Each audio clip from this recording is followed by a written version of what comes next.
close to another threat that he has. I don't care if it's even cold. James Jones needs to wear a hoodie because every time he wears a hoodie, he has a big game. Speaking on FanDuel. So no. But he needs to wear a hoodie just so he has a good game. Nice. Yeah, man. So I mean, this, like you said about them protecting them through week 9, Aaron Rodgers been sacked 33 times.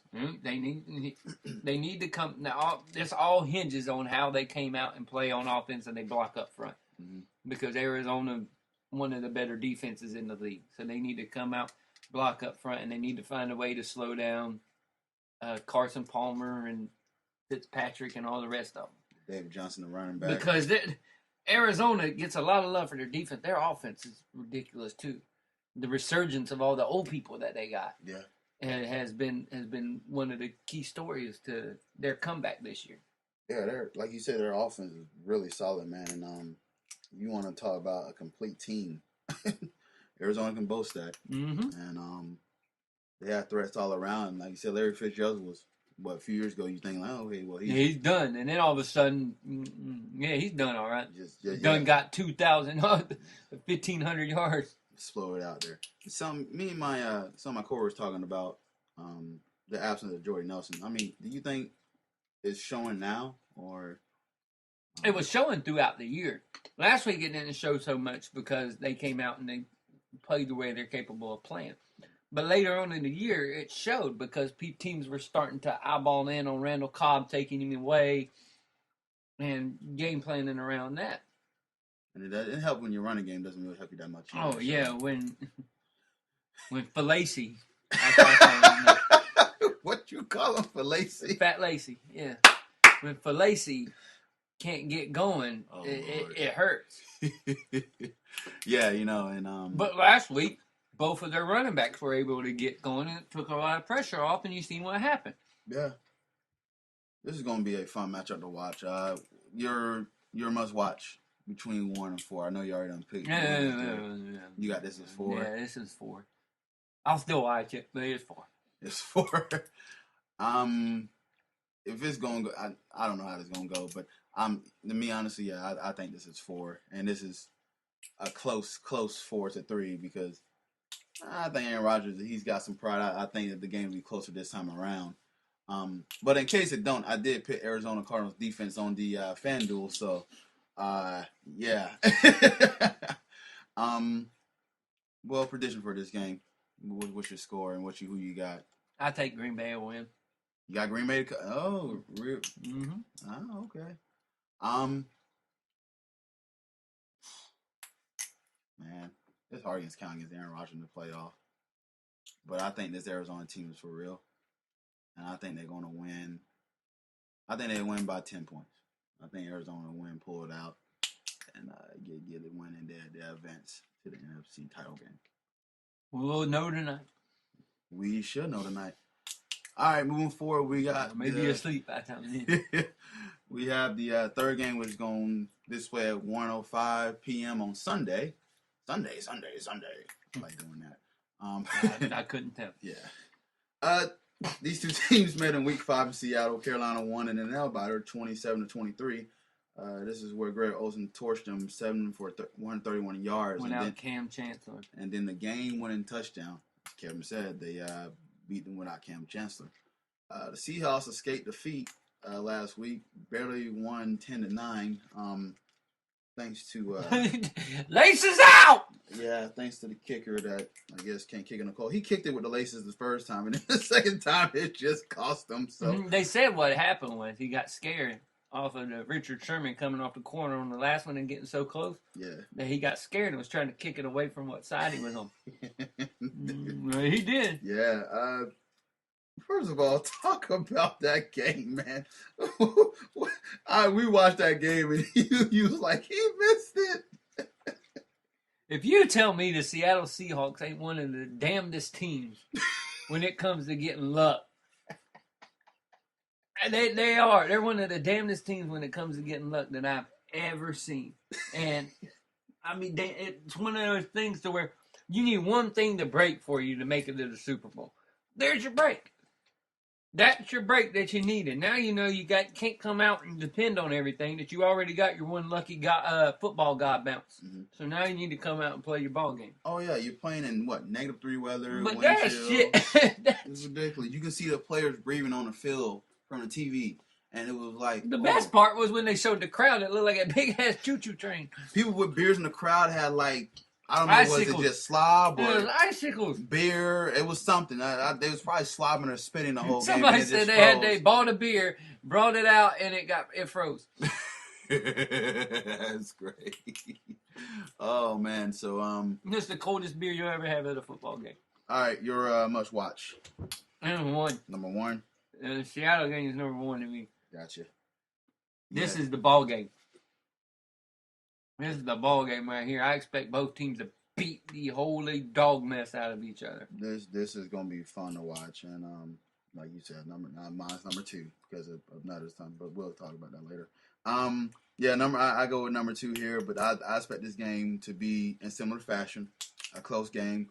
Even though it's been playing in Carolina, I thought this was the win that kind of helped Carolina, just propel them to go to the season that they had, because they got lucky in this game. They always struggle against Seattle, and it's one of those games that mentally you get over that hump, then things started to come to place for Carolina. I know they lost to the Atlanta Falcons, where they was trying to go for the go season undefeated, but for the most part, that probably helped them in retrospect in the long span to get them focused, everything like that, and play this game, because everybody's like, well, this honestly should be probably the NFC Championship game, but we get it a round early. Yeah, so you get it a round early. So what now you say, because you had said Cam Chancellor didn't play in the game, so now you want to go ahead and talk about a little bit about his impact and everything like that. We all know his impact. That's impact and him go hand in hand. Whenever you talk about him, he creates. He don't create matchup problems. Mm-hmm. He can match up with whoever you want him to match up to. Mind you, last week he almost had the play where he went for the interception and the guy got by him and almost cost him the game. But the football gods were with him and the ball went crooked. So it's he's going to have an impact on the game. He'll be able to cover Greg Olsen.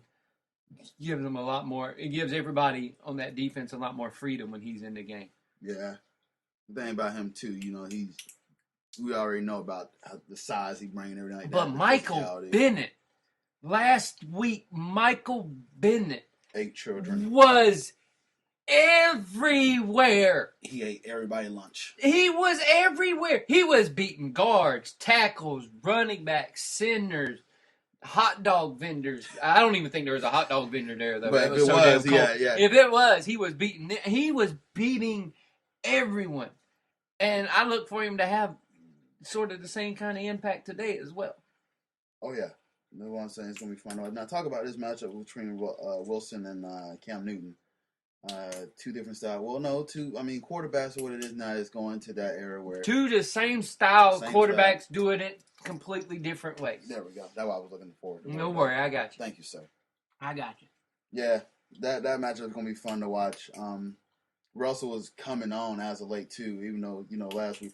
People don't want to say that the cold game. Oh yeah, that -3. Oh, that shit. No. If you're saying that shit don't have a no, definitely had an effect on that game. I'm sorry. It's like throwing a boulder. So, besides that, like I said, Russell is playing better than any other quarterback right now. He's coming in on fire, and Panthers defense should be worried about this guy. They got to try to contain him. And Kevin said last week they're playing better without Jimmy Graham. It's because here's what it was. With Jimmy Graham, they were trying so hard to get the ball to Jimmy Graham that they were forgetting what they did best. Now, with Jimmy Graham not there, they're not focused on trying to get the ball to Jimmy Graham, and they're getting the ball to everybody else. And now Doug Baldwin's all of a sudden become Superman, and they're throwing the ball. Oh, sorry, Kim. But they're throwing the ball like crazy to him. And you may be getting beast mode, Matt. Yeah, well, I was trying to look at the status here, and it doesn't just say. He's on the airplane. He's on the airplane? He was on the airplane. And his bags were packed. So that'd be big. They get him back too, man. Mm-hmm. Yeah, so Cam Newton as well. He's been kind of glamorous right now as the NFL MVP in some people's eyes, most people's eyes. Not many people thought Carolina to be where they're at as far as record-wise. I mean, the division they played in, you pretty sure thought they had won a division. I mean, Yeah, because nobody else had. Yeah, that's why I said I thought they was going to win a division, but I didn't know they was going to do it in this type of fashion. And without their number one receiver in Kelvin Benjamin, it made it hard for them to, do that. So, props to Cam Newton. When your number one receiver was Ted Ginn Jr. Yeah, that's all you can really say, huh? Yeah. So, but Jonathan Stewart had a really good year for him as well. Yeah, he's playing too. Yeah, he had a very good year for him as well. So, all right, that's what I'm trying to see here. So, even though the other guy they hadn't got rid of, he did a very good year in Pittsburgh. All right. They always say don't count the Seahawks until the final whistle blows. Even against the Panthers defense, they are 5-2 on the Pete Carroll in playoff games in which they trailed by 9 points. So once you think the game is over, it's not over. Well, here's another one of them games where you have the top scoring offense going up against the top scoring defense. Mm-hmm. And we always know how that turns out. Yeah. Always. Look back in the annals of history. I said annals. Top-ranked defenses against top-ranked offenses and who usually wins. You should be able to tell me this, Cortez. I had a painful experience. Yeah, 2 years ago. You should really know that. You should really know how this one how this one ends. Well, they both got really good defenses as well too, so it'll be fun to watch. Like I said, so I mean, who you got? Is that even a question? We all know who I'm taking. We all know who I'm taking. I'm taking the Seahawks. Taking the Seahawks. I'm riding with the Seahawks. To avenge the loss in Week 5. You're going to have the Seahawks and Packers in Lambeau Field with it being 13 degrees for the NFC Championship game. Wait a second. You are going with both of the wild cards. Mm-hmm. Nice. You're going to have a Green Bay, Seattle. Green Bay people are going to be like, we get a home playoff game? What the hell? We differ, man. I think the Panthers going to go ahead and pull it out. Now you can have fun with it. It's going to be another nail biter. I think this is a game that, they're going to start from behind. They're going to make a run. But I think the Magic's going to run out a little bit. I think this is going to be a close game, 13-10. That's my final score. I think this one will actually be a little higher scoring. Do you? Than what everybody thinks it's going to be. Gotcha. All right, on to the last game. Sunday at 4:40 p.m. Because it's supposed to be nice in Carolina. Oh, let's see. So it won't be Let's see what the weather is going to be like in Carolina. I know they probably ain't going to be in negative. Russell won't be an ice block. They ain't going to be in negative degree weather. I can almost tell you that. There you go. So Russell's not going to be an ice block. It's still 0 degrees in Minneapolis, Minnesota. Yeah, it's retarded up there with that cold weather. Charlotte. Been there, done that. I haven't been there, and I haven't done that, and I never will. You sure? Yes. You want to go skiing, man? No, fuck no. The only skiing I do is when it's 90 degrees and it's on the water. Oh, Lord. On the water. Oh. Yeah, let's see. 52? Yeah, it's 52 right now. Today it's supposed to be 58 and mostly sunny. Let's look what it's supposed to be like tomorrow. If it would ever come up. 47 and 26 with a 60% chance of rain and snow tapering off in the morning. So by the time they start the game, it's going to be probably 47 degrees. That's Seattle weather right there. So they'll be fine tomorrow. Nice. They'll be fine tomorrow. All right, Steelers at the Broncos. That game will be really fucking cold. Yeah, it will. Some storylines is that Big Ben is playing with a shoulder injury. Brown, who out. I did write this up on Tuesday. Likely out. He is out. Out. DeAndre Williams is out. And yeah, they got a lot. Peyton Manning is in. And Peyton Manning is starting after his performance in the second half of the Charger game. Like I said was going to happen. The Broncos played the Steelers in Week 15, and they got out to a nice start, but they were shut out in the second half. The final score in 34-27. I'm sure now you know your must watch. You probably got this at number 3. This is 2. Oh, you at 2? Yeah. Don't you pick? No.